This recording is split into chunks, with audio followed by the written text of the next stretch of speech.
السلام عليكم. تعد الحدائق والمساحات الخضراء في مدينة زوريخ جزء لا يتجزأ من هوية هذه المدينة الحضارية والبيئية، وتيحرص المسؤولين ديال هذه المدينة على توفيرها والمحافظة عليها بشكل كبير، نظرا للدور اللي تتلعبه في المحافظة على البيئة وكذلك في دعم الصحة النفسية والجسدية للسكان. باش نتعرفوا أكثر على هذه المساحات الخضراء والحدائق تابعوا معنا هذا التقرير.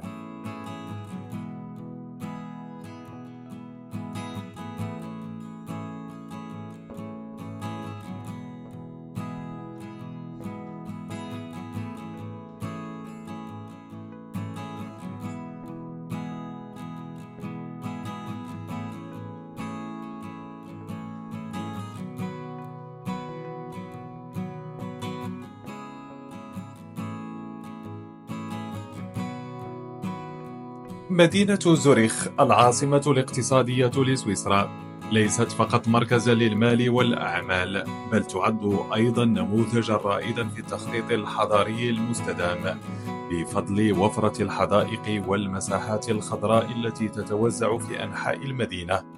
تغطي الحدائق والمساحات الخضراء حوالي 1200 هكتار من المساحة الكلية للمدينة، ما يشكل حوالي 15% من إجمالي مساحة زوريخ.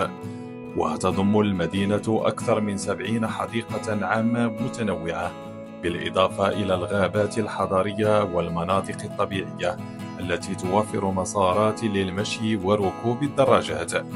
وتعد هذه الحدائق جزءا من هوية زوريخ البيئية، حيث تقدم للمقيمين والزوار مساحات للاستجمام والاسترخاء، وتلعب دورا مهما في دعم صحة الإنسان والحفاظ على التوازن البيئي. توفر الحدائق العامة في زوريخ بيئة صحية وآمنة للأطفال والأمهات والآباء لقضاء أوقات ممتعة ومفيدة خارج المنزل، إذ تعتبر هذه المساحات ملاذا مثاليا للأسر بما تقدمه من أنشطة متنوعة. وتمنح الحدائق فرصة للأمهات للتواصل مع الطبيعة، مما يساهم في تقليل مستويات التوتر وتحسين الحالة المزاجية. كما توفر الحدائق أماكن مناسبة للتنزه مع الأطفال واستراحات للعناية بهم. وتعد هذه الحدائق مساحات آمنة للأطفال للعب والاستكشاف والتعلم، بعيدا عن الضوضاء والتلوث.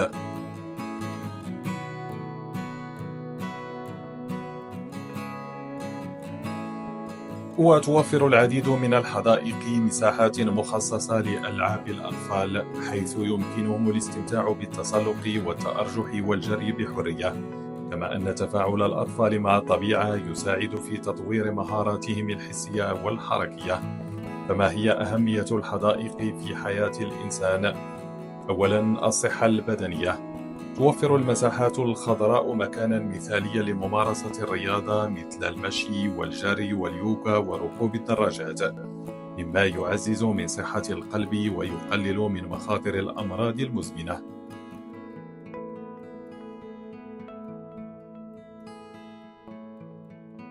ثانياً، الصحة النفسية. أثبتت الدراسات أن قضاء الوقت في الطبيعة يساعد في تقليل التوتر والاكتئاب، ويعزز الشعور بالسعادة والرفاهية. ثالثاً، التواصل الاجتماعي.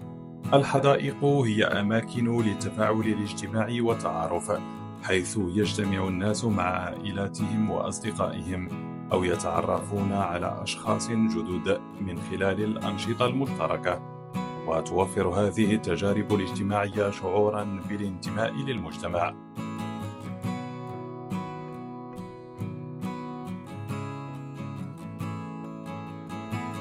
فما هو دور الحدائق في الحفاظ على البيئة؟ تؤدي الحدائق والمساحات الخضراء في زيورخ دورا حيويا في الحفاظ على البيئة من خلال تنقية الهواء. تقوم الأشجار والنباتات بامتصاص ثاني أكسيد الكربون وإطلاق الأكسجين، مما يساهم في تحسين جودة الهواء في المدينة. والتنوع البيولوجي. تحتوي حدائق زيورخ على أنواع عديدة من النباتات والحيوانات المحلية، مما يدعم التنوع البيئي في المنطقة ويخلق بيئة مستدامة للكائنات الحية. تنظيم درجات الحرارة. تساعد المساحات الخضراء على تقليل تأثيرات الحرارة في المدينة من خلال توفير الظل والرطوبة، مما يخفف من أثر التغيرات المناخية. وعموما تعد الحدائق والمساحات الخضراء في زيورخ عنصرا لا غنى عنه في الحياة اليومية لسكان المدينة. إنها ليست مجرد مساحات للترفيه، بل تعتبر جزءا أساسيا من استراتيجية الحفاظ على البيئة وتعزيز جودة الحياة. ومع تزايد أهمية الوعي البيئي والصحي، تبقى زيورخ نموذجا يحتذى به في كيفية استغلال المساحات الحضرية لتلبية احتياجات الإنسان والطبيعة على حد سواء.